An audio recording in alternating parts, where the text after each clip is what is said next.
There are times in our life where we need to stop and re-examine what is going on. Of course, with the gospel today, we know that many of the followers of Jesus stopped and re-examined what Jesus was saying to them. And many of them could not understand it and could not believe. So what did they do? They got up and they left Jesus. But others stayed, including the 12 apostles, and they said to Jesus, "Master, to whom shall we go? You have the words of eternal life. We have come to believe and are convinced that you are the Holy One of God." And because of this, because of their staying with Jesus, we are here today inside of this church. And we know that the Church Universal was founded as them, the apostles, as living beings.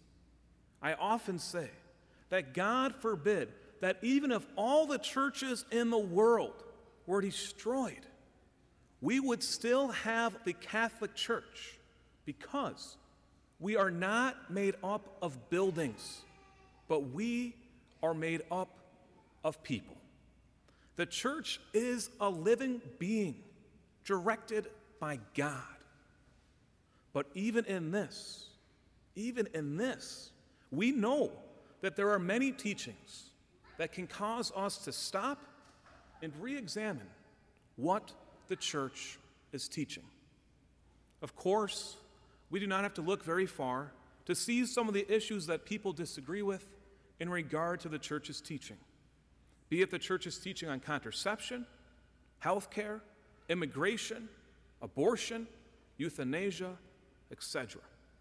However, the one that is getting the most attention right now, and rightly so, is dealing with the upcoming marriage amendment here in Minnesota.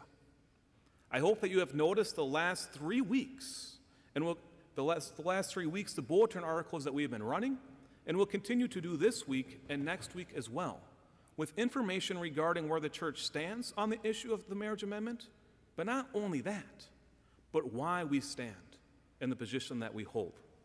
These articles are very well done and worth reading. And so I would encourage you to take a look at them.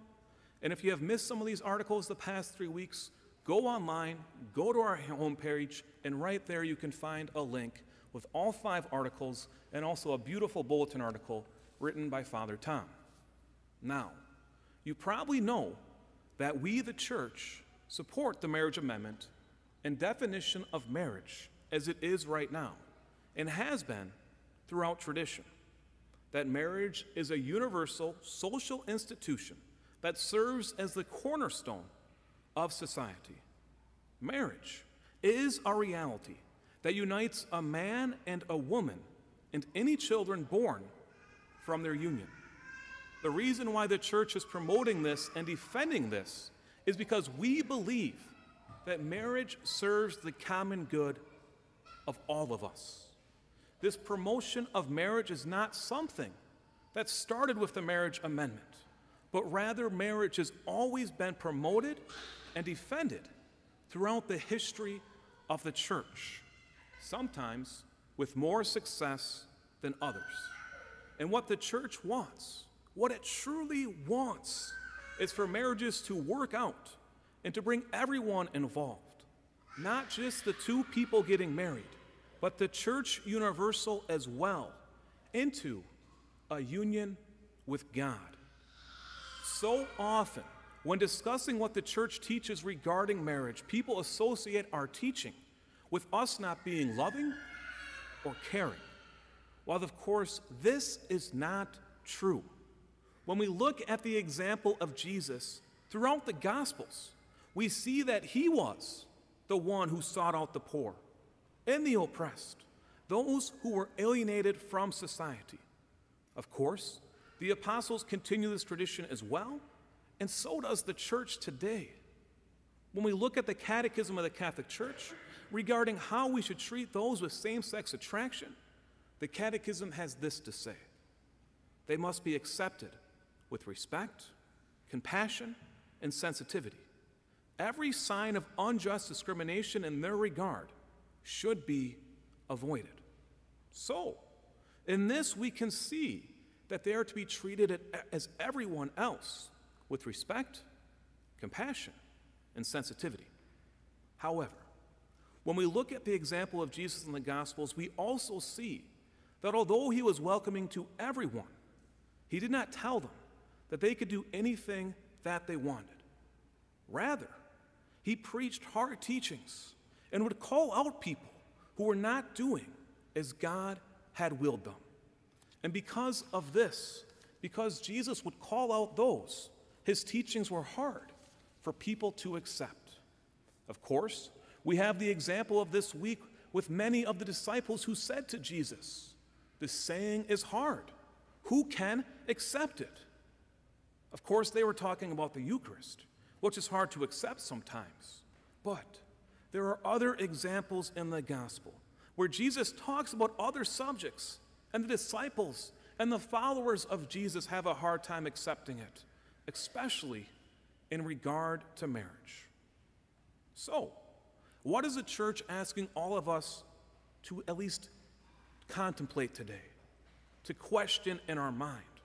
As mentioned before, what we are asking is for you to consider accepting marriage as it has been traditionally defined, which is a reality that unites a man and a woman and any children born from their union. What the amendment is not saying is just as important as what it is saying. The amendment does not take away anyone's existing or legal protections. We believe that all people should be able to visit loved ones in the hospital, pass on their property to whomever they choose, and have access to employment, housing, and the basic necessities of life. The amendment, as the language makes clear, simply defends marriage as a union between one man and one woman. This is a great mystery, but I speak in reference to Christ and the church. These are the words that we hear from St. Paul today in his letter to the Ephesians when discussing marriage.